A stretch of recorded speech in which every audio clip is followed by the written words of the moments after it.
नमस्कार मित्रांनो, मी सुप्रिया तुम्हा सर्वांचं स्वयंभू परिवारात मनःपूर्वक स्वागत करते. आज मी तुम्हाला एक साधा प्रश्न या व्हिडिओमार्फत विचारणार आहे, की तुम्ही नक्की कोण आहात? आता तुम्ही म्हणाल, की हा प्रश्न म्हणजे काय झाला? हा कशासाठी आणि याचा उपयोग आमच्यासाठी काय होणार आहे? तर बघा, स्व-ओळख करून घेणं ही आपली या व्हिडिओची थीम आहे आणि ही एक सीरीज तुमच्यासाठी प्लॅन केली गेली आहे, की ज्याच्या मार्फत तुमच्या आयुष्याला एक नवीन वळण प्राप्त नक्कीच होणार आहे. एक नक्कीच ट्रान्सफॉर्मेशनचा अनुभव तुम्ही घेणार आहात. जिथे कुठे तुम्हाला वाटत असेल, की मी इथे अडलो आहे, मी स्टक झालेलो आहे, तर तिथे तुम्हाला या व्हिडिओ सीरीजमधून उत्तर मिळणार आहे. स्व-ओळख का महत्त्वाची आहे आणि ती कशी करून घ्यायची हे आजच्या भागात आपण पाहणार आहोत आणि येणाऱ्या सीरीजमध्ये, येणाऱ्या व्हिडिओजमध्ये आपण याचे अनेक पैलू उलगडून पाहणार आहोत, की जे तुम्हाला तुमच्या आयुष्यामध्ये नक्कीच खूप उपयोगी पडणार आहेत. तर स्व-ओळख म्हणजे काय? तर बघा मित्रांनो, दुसऱ्यांना जाणून घेण्यात, दुसऱ्यांना समजून घेण्यात आपण आपलं अख्खं आयुष्य घालवतो. पण कधी प्रश्न विचारला आहे का स्वतःला, की मी नक्की कोण आहे? मी कसा आहे? हे मला माहिती आहे का? आणि हे माहिती करून घेण्याची गरज मला का आहे? याचाही आपण कधी विचार केला आहेत का? तर बघा, तुम्हाला जर कधी कोणी प्रश्न विचारला, की "तू कोण आहेस?" तर तुम्ही काय उत्तर द्याल? बऱ्याचदा लोकांकडून असं उत्तर येतं, की माझं नाव हे आहे किंवा माझं हे शिक्षण झालेलं आहे, माझं पद हे आहे किंवा मी या ग्रुपशी असोसिएटेड आहे किंवा मी अमुक पत्नी आहे, अमुक पती आहे किंवा ह्याची मुलगी आहे, याचा मुलगा आहे, हे माझं घराणं आहे, हे माझं आडनाव आहे, हे माझं गाव आहे. तर ही सगळी आपली स्व-ओळख रिलेटेड उत्तरं असतात. पण ही म्हणजे स्व-ओळख आहेत का? बघा, या सगळ्या गोष्टी जर बाजूला ठेवल्या, तर तुम्ही नक्की कोण आहात? जो गाभा उरतो, जो कोर आहे, तो म्हणजे नक्की कोण आहे, हे कसं कळेल? आणि इथूनच स्व-ओळख करून घेण्याची सुरुवात होते मित्रांनो. आणि तुम्हाला जर का यामध्ये नक्कीच इंटरेस्ट असेल, तर प्लीज हा व्हिडिओ अगदी शेवटपर्यंत पहा. तुमच्यासाठी या व्हिडिओमध्ये अतिशय महत्त्वपूर्ण संदेश दडलेला आहे. बघा, तुम्ही जर एखाद्या जंगलातून प्रवास करत आहात समजा आणि प्रवास करताना तुमच्याकडे काहीच दिशा माहिती नाहीये, तुम्हाला काही मॅप नाहीये, तर तुम्ही कसा प्रवास कराल? साहजिकच तुम्ही भरकटून जाल आणि स्व-ओळख नसेल, तर आपल्या बाबतीत सुद्धा मित्रांनो तेच होतं. मग जसं Google मॅप नसताना आजकाल प्रवास करणं किंवा आपलं डेस्टिनेशन शोधणं आपल्याला अवघड झालेलं आहे. त्याच प्रकारे खरं तर आपलं आयुष्य या स्व-ओळखीविना चालू असतं. मग जेव्हा स्व-ओळख नसते, तेव्हा आपला मार्ग आपण व्यतीत करण्याऐवजी आपण जगाने दाखवलेल्या मार्गावरून मार्गक्रमणा करत राहतो आणि मग शेवटी मनामध्ये एक प्रश्नचिन्ह मोठंच्या मोठं अधोरेखित होतं आणि ते म्हणजे, की मी हे सगळं जे काही करत आहे, ते का करत आहे? आणि मग ते असमाधान आपल्याला व्यापून राहतं.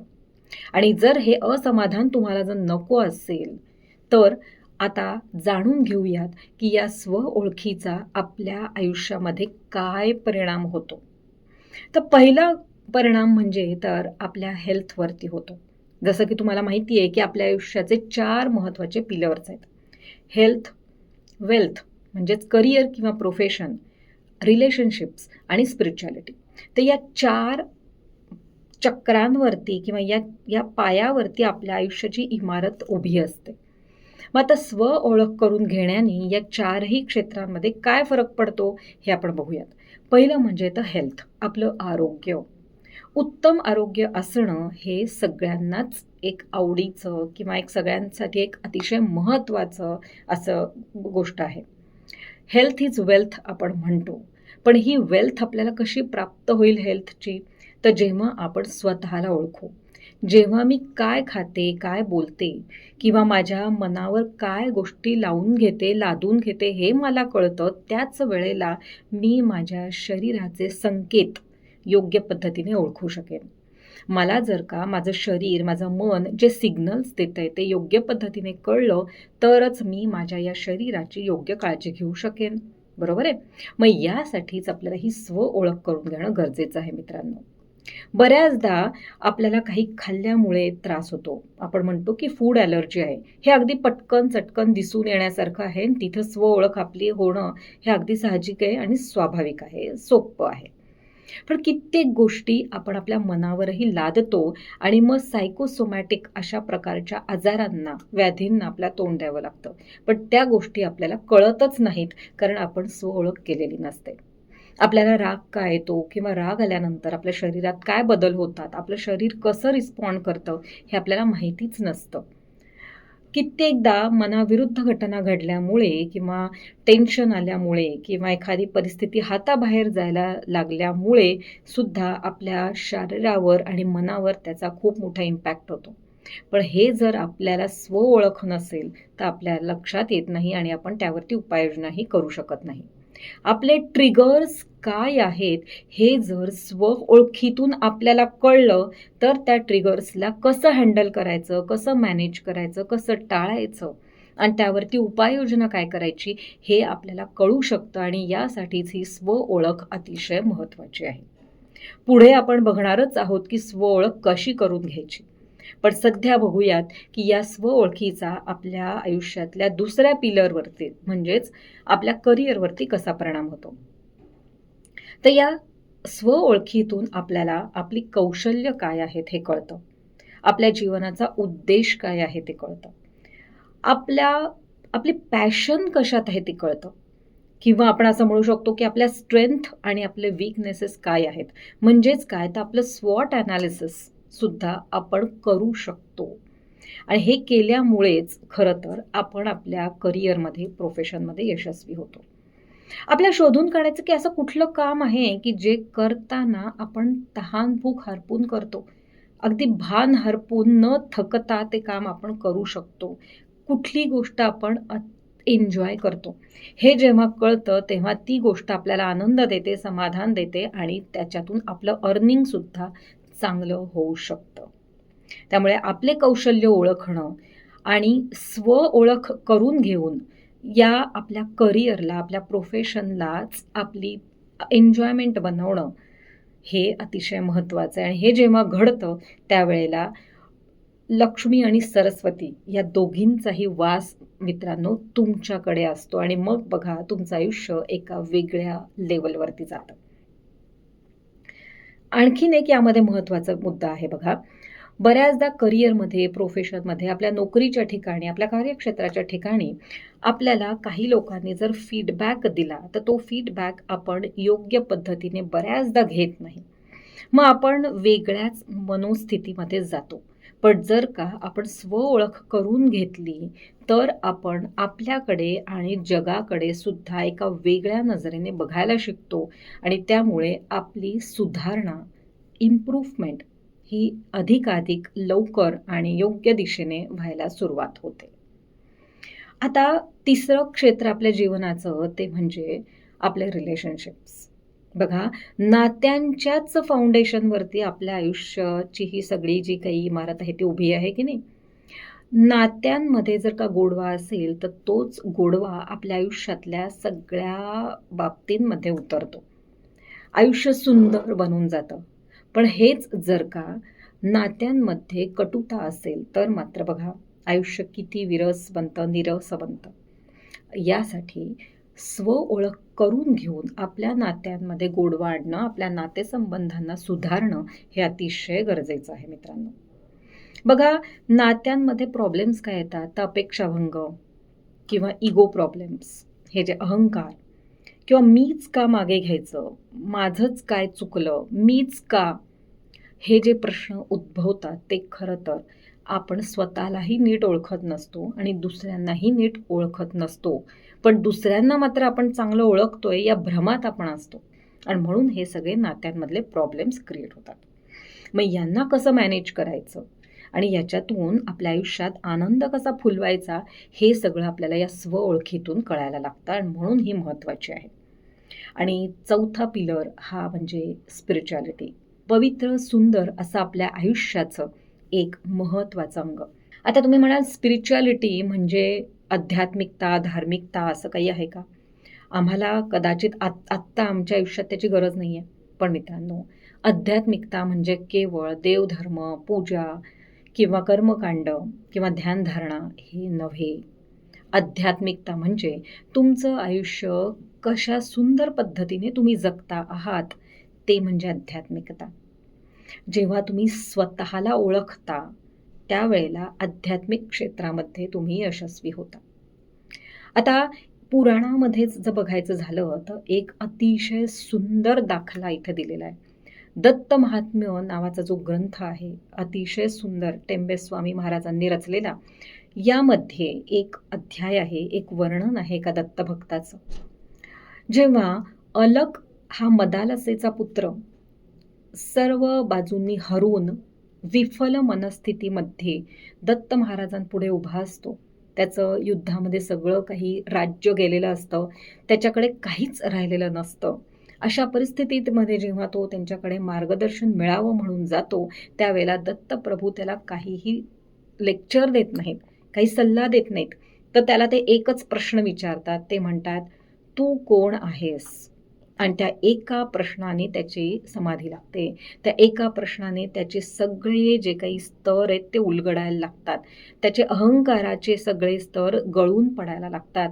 आणि मी कोण आहे? तर या देहापलीकडे, मनापलीकडे, बुद्धीपलीकडे जाऊनही एक दिव्य अशी ऊर्जा, एक आत्मस्वरूप म्हणजे मी आहे, ही जाणीव त्याला होते. आणि ही जाणीव होणं म्हणजे मित्रांनो स्वओळख आहे.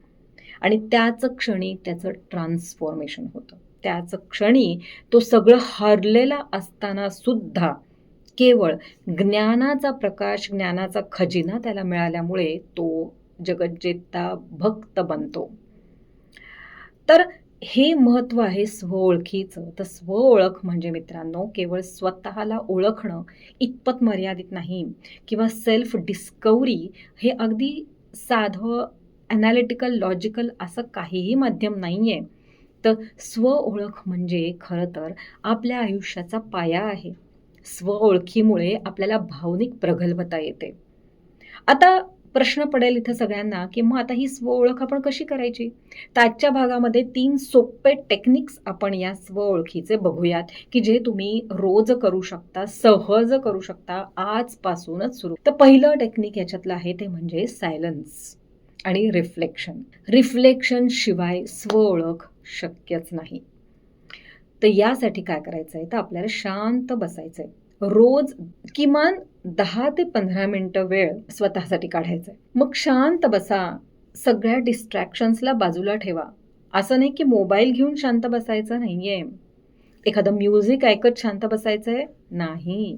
तर शांत बसायचं म्हणजे सगळं काही दूरच करा.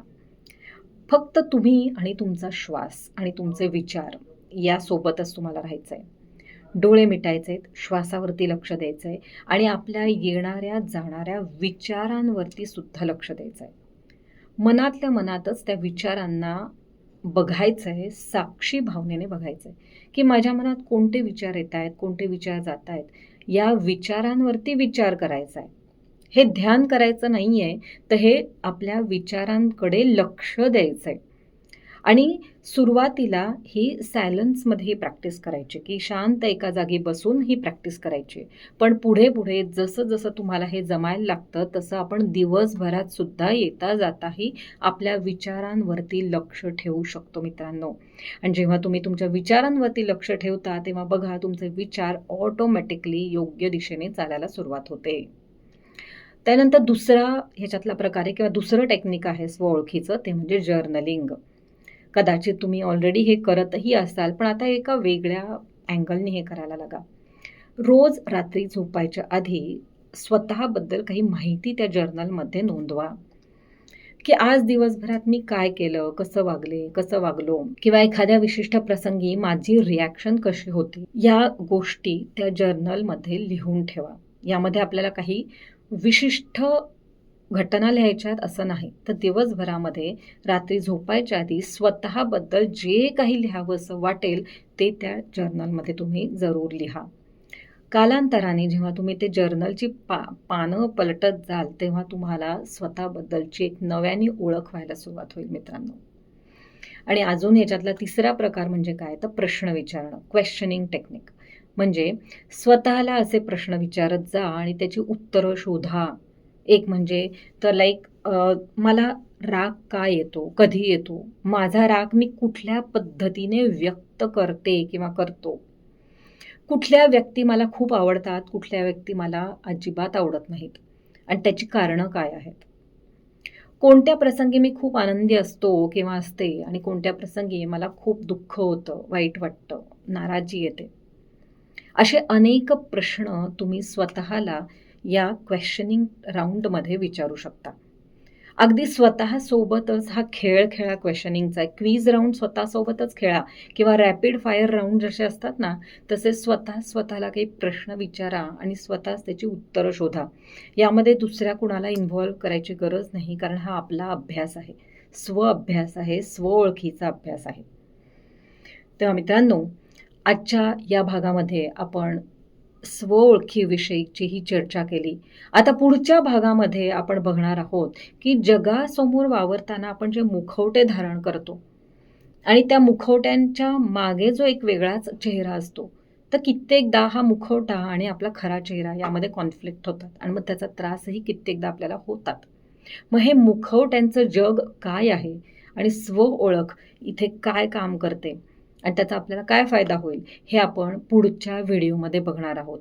तेव्हा स्टे ट्यून्ड टू धिस स्व-ओळख सिरीज. कमेंट्समध्ये मला नक्की सांगा आजचा व्हिडिओ तुम्हाला आवडला का? आणि ह्याच्यातलं कुठलं टेक्निक तुम्ही करायला सुरुवात करणार आहात स्व-ओळखीसाठी. व्हिडिओ आवडल्यास लाईक करा, आपल्या मित्रपरिवारासोबत शेअर करा आणि स्वयंभू चॅनलला सबस्क्राईब करून स्वयंभू परिवाराचा भाग नक्की बना. धन्यवाद. Thank you so much.